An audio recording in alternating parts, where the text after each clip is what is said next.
C'est à ça que ça ressemble, une chambre de champion? Voilà, ma salle de trophée, c'est ma petite chambre à moi. C'est lequel ton préféré dans tout cela? La médaille préférée, c'est celle-là. Celle-là, c'est la vice-champion d'Europe 2019. C'est, on va dire, celle qui m'a demandé beaucoup de sacrifices, beaucoup de travail. Et c'est un de mes rêves avec celle-là en 2017, avec la bronze. L'objectif, c'est vraiment, on a fait le bronze, on a fait l'argent, et maintenant, c'est vraiment champion d'Europe 2020. Ça, c'est vraiment, je mettrai tout en œuvre et je la veux là aussi, cette médaille, accrochée ici. C'est le début de la saison, là. Comment tu la sens? Ben, bien motivé. On vient de commencer dans cette nouvelle catégorie senior. Bien motivé à aller chercher le plus de médailles possible. Là-bas derrière, on en voit une, elle est brûlée un petit peu. Ça, c'est mon petite anecdote avec toutes ces médailles. En fait, quand j'étais petit, je voulais absolument avoir des médailles. J'ai commencé avec 1, 2, 3, et puis quand je suis arrivé dans les 7, comme ça, dans la dizaine, eh ben, je m'amusais à tous les mettre là. On peut voir son état. Je m'amusais à mettre du parfum et les allumer comme les Jeux Olympiques. Je voulais allumer une coupe comme les Jeux Olympiques, mais je les allumais tous. Je mettais du parfum et je les allumais. On peut voir l'état de cette médaille qui est brûlée. Il y en a encore là-bas qui sont cassés. J'en ai beaucoup, ils prenaient tous feu. Ça m'amusait de refaire ça. Donc voilà, ça c'était mon petite anecdote. Ah madame, ça je connais. Statut, c'est plate administratif. C'est celui-là? Ja, dat is goed. Inderdaad. Moet je kan behoorlijk zijn en dan hebben we nog het belangrijkste, schoonheid. Beauté. La beauté. C'est pas trop mon truc le cours de néerlandais. Bon, on essaye de faire avec. Denk hier in de klas. Donc maintenant on est lancé sur l'après-midi avec une préparation kiné. Ça va, c'est pas trop compliqué d'allier le sport avec l'école? Ça va, on fait le maximum, c'est pas facile, mais on essaye. Beaucoup de compétitions un peu partout dans le monde. Donc en fait, il y a un concept de K1 qui se déroule un peu partout dans le monde chaque mois. Et donc c'est ça. Et avec l'école, comment tu fais pour essayer de rattraper un petit peu quand tu reviens? J'ai ma classe qui m'aide beaucoup, tous mes camarades de classe qui m'envoient quand je suis à l'étranger, ce qu'il faut rattraper. J'ai aussi des professeurs qui m'aident, qui comprennent la situation. Mardi, c'est une journée qui bouge beaucoup, particulièrement mardi parce que je termine tard l'école. J'ai à peine le temps de chercher mon sac à la maison, que je dois donner cours, je m'entraîne. Et après le soir, si j'ai des travaux pour le lendemain, me mettre en ordre, donc ça bouge bien le mardi. On arrive où ici? Donc au centre des kinésithérapeutes, juste ici, chez mon kiné. Ok.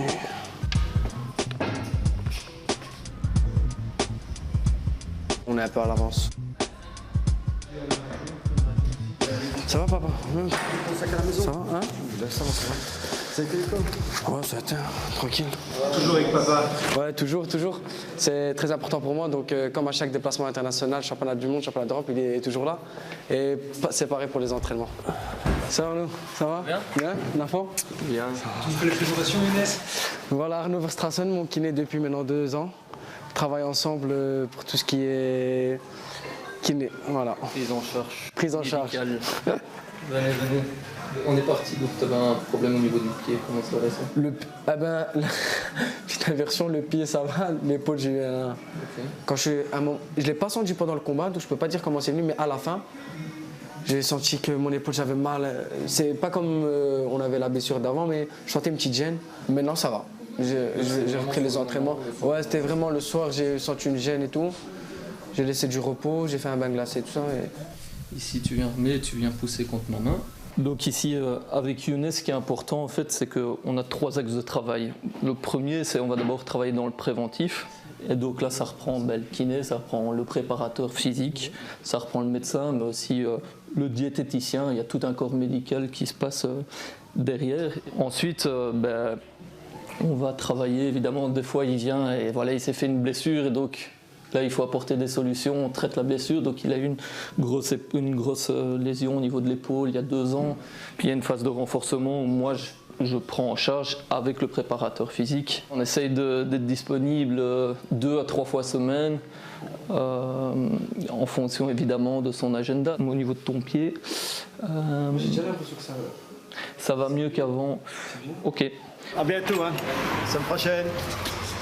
La course continue là. Voilà, on est reparti donc en direction de Belgica pour le Fire Gym avec une préparation physique avec Étienne Dubuisson. Et après on sera encore plus se lancer avec donc je donne cours aux jeunes et après c'est moi qui m'entraîne.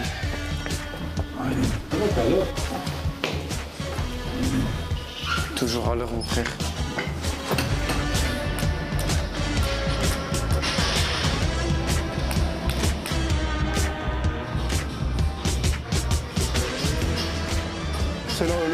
c'est l'entrée. Après, on fera avec une charge plus importante pour la force. Donc, ce qu'on va faire, c'est tendre les jambes à la verticale. Et malgré cette instabilité, 5 répétitions. Hop, en haut, tu ne dois pas rester. Ouais. Il est non seulement appliqué, mais doué. C'est toujours mieux. Et puis, il a une grosse motivation.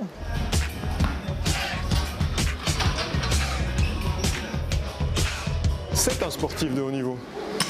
Donc, comme la plupart des grands sportifs, il a une motivation au-dessus de la norme, clairement. Ouais, ouais. Puisqu'il y a aussi au niveau spécifique, c'est, je dirais, la capacité à prélever les bons indices.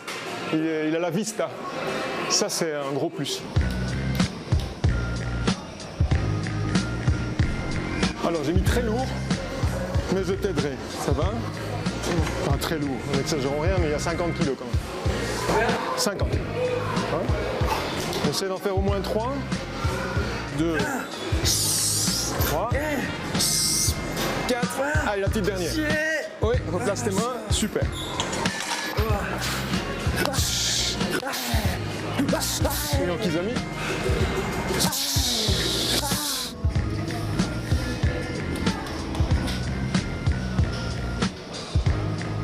Donc voilà, fini pour aujourd'hui.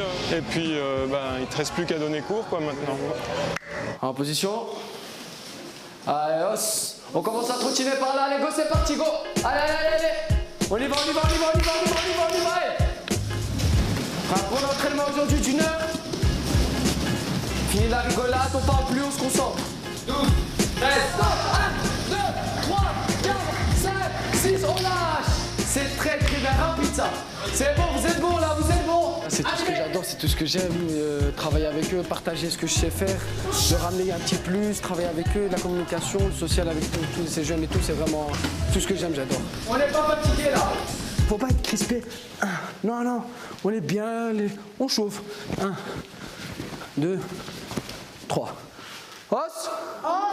Allez, go, c'est parti, jambe gauche devant. Quels sont les conseils qu'un champion comme toi peut donner à des jeunes qui commencent le karaté? Moi, ce que je peux dire vraiment, sérieusement, c'est le travail. Le travail, rester à travail, travailler plus que les autres. Vraiment écouter, parce que tout ce qu'on dit, on dit ne pas abandonner, tout ça, travailler encore plus, appuyer plus. Et ça, c'est vraiment des choses que quand tu réfléchis bien, le sens de la phrase, c'est vraiment quelque chose qui peut t'aider vraiment à avancer.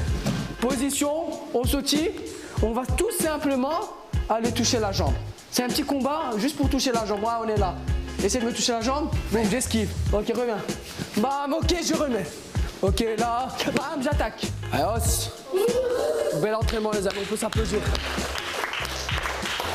Bien, bien, bien. Reposez-vous, hein. Monsieur, est-ce que vous avez fait la compétition? Ouais, j'ai fait. Vous étiez le combien? J'ai perdu au 3e tour, malheureusement, contre un Brésilien. T'inquiète pas. La prochaine, elle est pour nous ou pas? Ouais, elle est pour nous, la prochaine. Hein. La prochaine, elle sera pour vous. Inch'Allah, vous avez tout gagné. Merci, merci. C'est très gentil. Maintenant, on rentre à la maison? Non, pas le temps, il est encore trop tôt. Maintenant, c'est à moi de bosser. On a aidé les enfants, maintenant c'est à moi. C'est à moi qui va aller au charbon, là.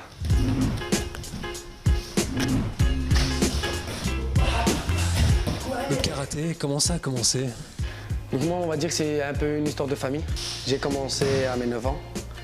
Et c'est grâce à mon grand-père, parce qu'il pratiquait lui-même du karaté pendant sa jeunesse. Et on va dire que j'ai un peu suivi, il me fallait un sport. Et mes parents m'ont dirigé vers le karaté. Et on va dire que ça, ils ont bien fait.